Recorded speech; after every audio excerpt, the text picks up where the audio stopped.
शिक्षा ऐसा धन है जिसे कभी कोई आपसे लूट नहीं सकता, लेकिन हाँ, इसे दान जरूर दिया जा सकता है। ये कहानी है 6 साल के गरीब सुंदर की। बाबा, मैं तैयार हो गया, चलो चलें। रुक बेटा, मैं नहा तो लूं, बस अभी आया मैं। सुंदर, ले, जब तक बाबा नहा कर आ रहे हैं तू ये रोटी खा ले। ले, आज तो रोटी के साथ प्याज भी है खाने को। अच्छा लाओ माँ। माँ, मैं जल्दी वापस आ जाऊंगा, लौटकर मुझे पढ़ाई करनी है। तू जा ही क्यों रहा है? तेरे बाबा ने कब कहा तुझसे कि तू उनके साथ फल सब्जी बेचने चले? पर माँ, ठेला बहुत भारी हो जाता है, बाबा थक जाते होंगे, इसीलिए मैं उनकी मदद करने जाता हूँ। और वैसे भी माँ, मैं तो फल सब्जी बेचते बेचते भी पढ़ाई कर लेता हूँ। वो कैसे? जब भी कोई बाबा से कुछ खरीदता है तो मैं मन ही मन सारा हिसाब लगा लेता हूँ, वो भी बाबा से पहले। अच्छा तो चल फिर, मैं भी देखता हूँ कि तू हिसाब में कितना पक्का है। मुझे ये बता कि 20 रुपए किलो के हिसाब से 3 पाव आलू और 40 रुपए किलो के हिसाब से 1 पाव भिंडी के कुल कितने रुपए लेगा तू? आसान है बाबा, 25 रुपए है ना?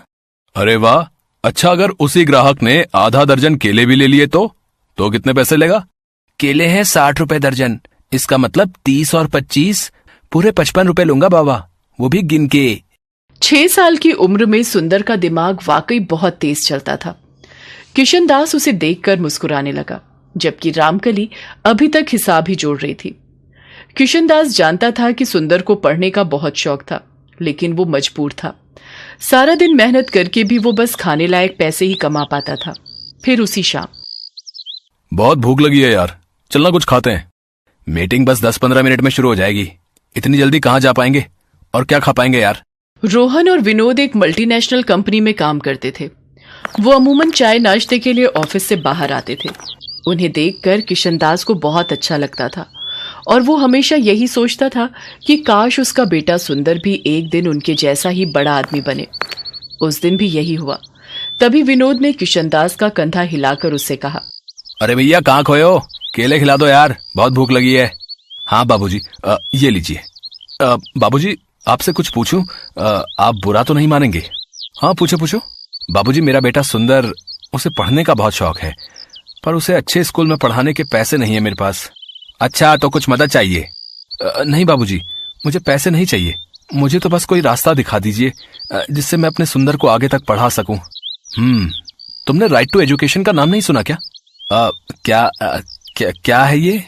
सरकार गरीबों के बच्चों के लिए हर स्कूल में 25% सीटें आरक्षित रखती है, जिसके तहत गरीब बच्चे वहां पढ़ सकते हैं और उनकी फीस सरकार भरती है।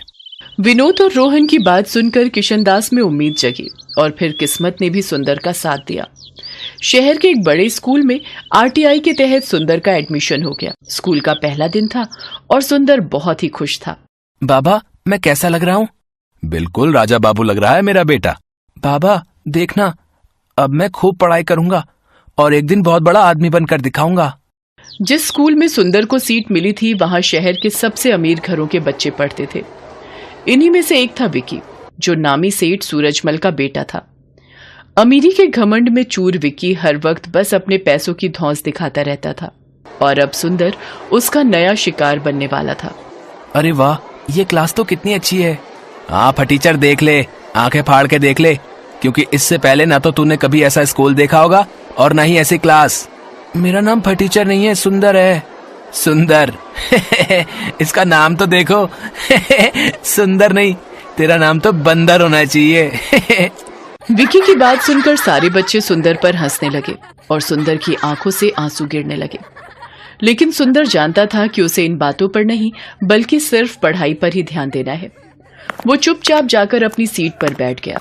फिर कुछ देर बाद, good morning class, today we have 3 new students with us, please welcome them. बेटा अपना नाम बताओ। मास्टरनी जी, मेरा नाम सुंदर है। लो, ये बंदर मिस को मास्टरनी बता रहा है। ये सरकार भी ना अच्छे खासे कॉन्वेंट स्कूल को सरकारी स्कूल बनाकर छोड़ेगी। Vicky, mind your language. Sorry miss. सुंदर, बेटा मुझे मिस या फिर मैम कहो, okay? Okay miss, I will. Very good. तो ऐसा रहा सुंदर के स्कूल का पहला दिन। फिर घर आने के बाद, सुंदर कैसा है तेरा स्कूल?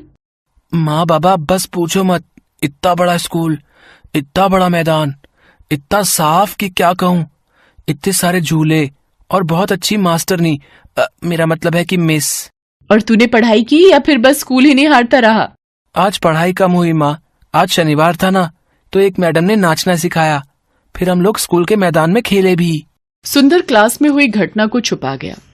किशनदास की आंखों में सुंदर के सुनहरे भविष्य के सपने तैर रहे थे, जिन्हें पूरा करने के लिए सुंदर भी पूरी मेहनत और लगन से पढ़ाई कर रहा था। जबकि बदमाश और घमंडी विक्की स्कूल में हर वक्त उसका मजाक बनाता रहता था, लेकिन सुंदर उससे कभी नहीं लड़ा। ऐसे ही वक्त गुजरता गया और एग्जाम्स आ गए। सुंदर दिन रात बस पढ़ाई में ही जुटा रहा और आखिरकार वो पूरी क्लास में फर्स्ट आया। दूसरी तरफ विक्की को स्कूल के अलावा उसके घर पर उसे अलग से पढ़ाने के लिए ट्यूशन टीचर भी आते थे। इसके बावजूद उसका रिजल्ट बहुत अच्छा नहीं था। स्कूल में हर कोई सुंदर की तारीफ करने लगा। ये देखकर विक्की सुंदर से और भी चिढ़ने लगा, लेकिन उसने मन लगाकर पढ़ाई करने के बारे में कभी नहीं सोचा। ऐसे ही और कई साल गुजर गए। सुंदर और विक्की दोनों ने 10वीं क्लास की परीक्षाएं दी थी और अब उनकी पहली बोर्ड परीक्षा का रिजल्ट आने वाला था। माँ, मैं राम के घर जा रहा हूँ। उसके घर में कंप्यूटर और इंटरनेट दोनों हैं, तो वहीं अपना रिजल्ट देख लूंगा। ठीक है बेटा, भगवान करे तेरा रिजल्ट बहुत अच्छा हो। 10वीं की परीक्षाओं में सुंदर ने न सिर्फ अपनी क्लास में बल्कि पूरे जिले में टॉप किया। सुंदर के लिए हर कोई खुश था सिवाय विक्की के, क्योंकि इस बार भी उसके नंबर बहुत अच्छे नहीं थे। सुंदर को लगातार मिल रही कामयाबी से विक्की के मन में सुंदर के साथ साथ सभी गरीबों को लेकर गुस्सा बढ़ता चला गया। फिर कुछ और साल बीते। विक्की और सुंदर दोनों ही अब यूपीएससी की तैयारी कर रहे थे। दोनों ने लिखित परीक्षा पास कर ली थी और अब बारी थी फाइनल इंटरव्यू की। दोनों का इंटरव्यू एक ही जगह पर था, तो विक्की को देखकर सुंदर ने उससे कहा, ऑल द बेस्ट विक्की। ऐसा है बेटा, तू ये सब नाटक मेरे साथ तो कर मत। आज तक तू छोटे मोटे एग्जाम में टॉप करके अपने आप को तोप समझ रहा था ना। अब देख, ये है असली चैलेंज। अब देखते हैं कौन कितने पानी में है। सुंदर ने फिर विक्की को कोई उल्टा जवाब नहीं दिया और इंटरव्यू के लिए अपनी बारी का इंतजार करने लगा। कुछ ही देर में विक्की को इंटरव्यू के लिए बुलाया गया। फिर इंटरव्यू हॉल में, well mister Vicky, tell me, अगर आप यहाँ के डिस्ट्रिक्ट मजिस्ट्रेट बन जाते हैं तो आप सबसे पहले क्या काम करोगे? सर, सबसे पहले तो मैं ये राइट टू एजुकेशन का ड्रामा बंद करूंगा। क्या कहा? ड्रामा? अच्छा, वैसे आप ऐसा क्यों करेंगे? अरे सर, हमारे पेरेंट्स लाखों रुपए खर्च करके जिस स्कूल में हमें पढ़ाते हैं, वहां ये गरीब और चीप सोसाइटी के लोग हमारी बराबरी करने लगते हैं। बिलीव मी, इससे पूरा माहौल खराब हो जाता है। सरकार ने उन लोगों के लिए सरकारी स्कूल खोले तो हैं, तो उन्हें वहीं तक सीमित रहना चाहिए, मुझे ऐसा लगता है। ओके, इसके अलावा? इसके अलावा मैं एक काम और करूंगा। ये जितने फालतू लोग अपने ठेले लेकर बेवजह रोड को घेरे खड़े रहते हैं, मैं उनका भी इंतजाम करूंगा। असल में रोड पर इन्हीं की वजह से ट्रैफिक जाम होता है। ओके मिस्टर विक्की, अब आप जा सकते हैं। Thank you sir. One more thing sir, I want to से।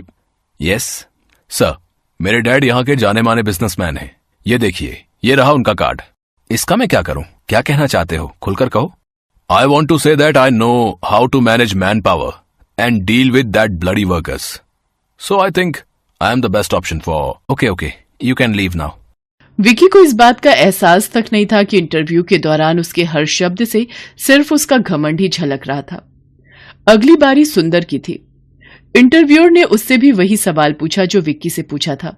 सर, अगर मुझे ये सौभाग्य मिलता है तो मैं सबसे पहले ये कोशिश करूंगा कि राइट टू एजुकेशन के तहत कुछ और सीट्स बढ़ा सकूं। क्यों? इससे क्या होगा? सर, इसी कोटे की वजह से आज एक गरीब का बेटा इस लायक हुआ है कि आपके सामने बैठ सके। मैं बस यही चाहता हूं कि मेरी तरह हर किसी को यह मौका मिलना चाहिए। ओके, और एक बात और बताइए, ये रोड पर ट्रैफिक जाम और ये स्ट्रीट वेंडर्स को कैसे डील करेंगे? सर, मैं कोशिश करूंगा कि सभी वेंडर्स के लिए किसी सरकारी जगह का इंतजाम कर सकूं, जहां वो अपना सामान आराम से बेच सकें। अच्छा, तो आप सरकारी जमीन मुफ्त में बांटोगे? नो सर, पर हाँ, ये कोशिश जरूर करूंगा कि उन लोगों से जितना कम हो सके उतना न्यूनतम किराया लिया जाए, ताकि सरकार के राजस्व में भी बढ़ोतरी हो और गरीबों को धूप और बारिश से बचकर अपनी रोजी रोटी कमाने का पूरा मौका मिले। इसके साथ ही मेरा जिला सुंदर और व्यवस्थित भी रहे। सुंदर और विक्की की सोच का यही अंतर आखिरकार उस कामयाबी की नींव बना जो इस इंटरव्यू के बाद सुंदर को मिली। विक्की एक बार फिर सुंदर से हार गया, लेकिन इस बार कुछ तो था जो बदल गया था। विक्की के पास खुद पर घमंड करने की अब कोई वजह नहीं थी। वो मजबूर होकर अपने पिता का बिजनेस संभालने तो लगा, लेकिन इसके बाद उसमें सुंदर का सामना कर पाने की हिम्मत बाकी नहीं थी। रामलाल अमन कुमार के घर नौकरी करता था। अमन कुमार का बेटा सौरभ एक बड़े स्कूल में पढ़ता था, जबकि रामलाल का बेटा दीपक एक सरकारी स्कूल में पढ़ता था। सौरभ और दीपक दोनों ही पढ़ने में होशियार थे और अपने अपने स्कूल के अच्छे बच्चों में उनका नाम था। देखो पापा, मेरा रिपोर्ट कार्ड मिल गया, मैं क्लास में फर्स्ट आया हूँ। अरे वाह सौरभ, मुझे पता था मेरा बेटा इस बार भी क्लास में फर्स्ट आएगा। अरे रामलाल, दीपक भी तो अपनी क्लास में फर्स्ट आया है ना? अभी कुछ देर पहले ही वो भी अपना रिपोर्ट कार्ड दिखा रहा था। जी साहब, वो भी अपनी कक्षा में अव्वल आया है। पापा, सरकारी स्कूल में पढ़कर तो कोई भी फर्स्ट आ जाता है, वहां की पढ़ाई तो बहुत आसान है। दीपक ने कोई बड़ा काम नहीं किया एक छोटे से स्कूल में फर्स्ट आकर। सौरभ, ये लो लड्डू, मैं फर्स्ट आया हूं ना तो बापू ने सबको बांटे हैं। मैं नहीं खाता ये बेकार से लड्डू। मॉम, वो चॉकलेट बादाम कहाँ हैं जो आपने सबको खिलाए हैं? मेरे पापा तुम्हारे बापू की तरह सस्ते लड्डू नहीं लाते, वो तो चॉकलेट ड्राई फ्रूट लाए हैं। और ज्यादा इतराने की जरूरत नहीं है, तुम हमारे नौकर के बेटे हो, जितनी मर्जी कोशिश कर ले तो मेरी बराबरी नहीं कर सकता। सौरभ बेटा, ऐसे नहीं बोलते, दीपक भी अच्छा बच्चा है। मॉम, मुझे दीपक एक आंख नहीं भाता, मेरे सामने पापा उसकी तारीफ करते रहते हैं, मुझे बिल्कुल अच्छा नहीं लगता। मैं कपिल के घर खेलने जा रहा हूँ। सौरभ को दीपक से नफरत थी। दीपक भी उसकी तरह पढ़ाई में बहुत अच्छा था। ये बात सुनकर सौरभ और गुस्से में आ जाता है। सौरभ कपिल के घर खेलने चला जाता है। क्या हुआ सौरभ, आज तू बड़ा गुस्से में है? मैं दीपक से नफरत करता हूँ। आज मैं जब पापा को अपना रिपोर्ट कार्ड दिखा रहा था तो दीपक ने भी अपना रिपोर्ट कार्ड दिखाया, वो भी मेरी तरह फर्स्ट आया है। फिर तुम ही बताओ, फिर पापा उसकी भी तारीफ करने लगे, वो हमारे नौकर का बेटा है, ये बात मुझे उसे समझानी होगी। अरे तू चिंता क्यों करता है, सब ठीक हो जाएगा। अच्छा सुन, कल दोपहर में सारे दोस्त गेम में पैसे लगा रहे हैं, तू कितने लगाएगा? मेरी तरफ से 200 रुपए लगा दे। अरे तू फिर से अपनी मम्मी के बैंक अकाउंट से 200 रुपए लेगा तो तेरी मम्मी गुस्सा नहीं करेंगी? मेरे पापा बहुत रिच हैं, मेरे पास पैसों की कमी नहीं है। मेरे मम्मी पापा मुझसे कुछ नहीं कहते हैं क्योंकि मैं स्कूल में हमेशा फर्स्ट आता हूँ। सौरभ को गेम पर पैसा लगाने की आदत पड़ गई थी। वो आए दिन अपने दोस्त कपिल और बाकी दोस्तों के साथ ऑनलाइन गेम खेलता और उस पर पैसे लगाता। सौरभ पढ़ाई में अच्छा था, इसलिए उसकी मम्मी भी उसे अकाउंट से पैसे लेने के लिए कुछ नहीं कहती थी। सौरभ, तुमने मॉम के अकाउंट से आज फिर 200 रुपए निकाले हैं। पापा, वो मेरा ऑनलाइन ग्रुप गेम चल रहा है ना, तो उसी के लिए चाहिए थे। अरे मुझे पता है, सौरभ ने मुझे बता दिया था कि वो 200 रुपए ऐड कर रहा है। बेकार में गुस्सा होते रहते हो मेरे लाल पर। वो तो ठीक है संध्या, पर चलिए आप नाश्ता कीजिए, बच्चे हैं आपस में लगे रहते हैं। संध्या अमन की बातों पर ध्यान नहीं देती। सौरभ को गेम खेलने की आदत पड़ती जा रही थी। एग्जाम भी नजदीक आ रहे थे। एक दिन, सौरभ क्या बात है, आजकल लग रहा है तुम पढ़ाई पर ध्यान नहीं दे रहे हो। तुम्हारी मैम का फोन आया था, तुम 2 दिन से ट्यूशन में लेट पहुंच रहे हो। मम्मी, वो एग्जाम आ रहे हैं ना, तो मैं कपिल के घर बैठकर पढ़ाई करता हूँ। हम दोनों साथ में ही ट्यूशन जाते हैं, तो पढ़ते हुए समय का पता ही नहीं चलता। अच्छा ये बात है, तुम कपिल के घर बैठकर एक्स्ट्रा टाइम में पढ़ाई कर रहे हो, ये बहुत अच्छी बात है। उधर दीपक भी अपनी आने वाली परीक्षाओं की तैयारी कर रहा था। बापू, इस बार मुझे फिर से फर्स्ट आना है, देखना मैं खूब मेहनत करूंगा। मुझे पता है मेरे बेटे, तुम पढ़ाई में बहुत मेहनत कर रहे हो। देखना, तुम्हारा ये जोड़ा हुआ विद्याधन एक दिन तुम्हारे बहुत काम आएगा और तुम एक दिन हम सबका नाम रोशन जरूर करोगे। चलो दीपक बेटा, अब आकर ये दूध चावल खा लो, मैंने तुम्हारी पसंद के बनाए हैं। और तुम वो कहाँ जा रहे हो अपनी कक्षा के बच्चों के साथ? माँ, मैं साइंस म्यूजियम देखने जा रहा हूँ, वहां पर विज्ञान संबंधित बहुत से उपकरण हैं। टीचर बता रही थी हमें वहां जाने से बहुत कुछ सीखने को मिलेगा। अच्छा, ये तो बहुत अच्छी बात है। दीपक स्कूल के बच्चों के साथ साइंस म्यूजियम देखने जाता है। वहां उसे प्राइवेट स्कूल के बच्चे भी दिखाई देते हैं, जिनमें सौरभ भी होता है। सौरभ, ये तो वही लड़का है जो कई बार तेरे घर पर भी देखा है। अरे ये हमारे नौकर रामलाल का ही तो लड़का है, गरीब नौकर का बेटा है ये। हाँ, ये नौकर का बेटा है, फिर तो ये भी नौकर हुआ। सब बच्चे दीपक पर हंसने लगते हैं। दीपक घर आकर सुस्त और उदास हो जाता है। बापू, सब बच्चे मुझे नौकर का बेटा कहकर चिढ़ा रहे थे, सब बच्चे मेरे ऊपर हंस रहे थे। अरे मेरे बच्चे, तू इतनी सी बात पर बुरा मान गया? मैं तुझे तभी तो पढ़ा लिखा कर बढ़ा रहा हूँ ताकि तू पढ़ लिख कर बड़ा आदमी बन सके और पैसे कमा सके। रामलाल की बातों को सुनकर दीपक में हिम्मत आ जाती है और वो खुश हो जाता है और खूब मन लगाकर पढ़ाई करने लगता है।